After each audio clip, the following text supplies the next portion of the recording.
ચાલો વિદ્યાર્થી મિત્રો, આપણે ફક્ત 1 મિનિટમાં શાકભાજીના નામમાં ખોટા અક્ષર પૂર્ણ કરશું. અને શું કહેવાય? ટોમેટો. તો ટોમેટોનો સ્પેલિંગ શું આવે? TOMATO, tomato. તેવી જ રીતે આને શું કહેવાય? પોટેટો. તો આમાં શું આવશે? પી આવશે. તો શું લખવાનું? પી. POTATO, potato. તેવી જ રીતે શું આવશે? ઓનિયન. તો અહીંયા શું આવશે? N, onion. તેવી જ રીતે અહીંયા શું આવશે? કુકુમ્બર. CUCUMBER. તેવી જ રીતે કેરોટનો સ્પેલિંગ શું આવે? CARROT, કેરોટ. તેવી જ રીતે આને શું કહેવાય? પીઝ, ગ્રીન પીઝ કહેવાય. એટલે અહીંયા શું છે? અહીંયા શું આવશે? પી. તેવી જ રીતે આને શું કહેવાય? રીંગણને એક પ્લાન્ટ કહેવાય. તો અહીંયા શું આવશે?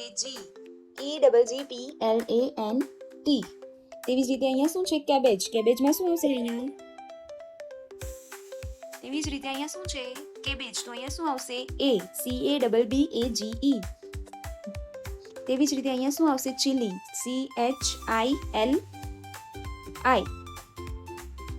તો છે ને મજાનું શીખવું.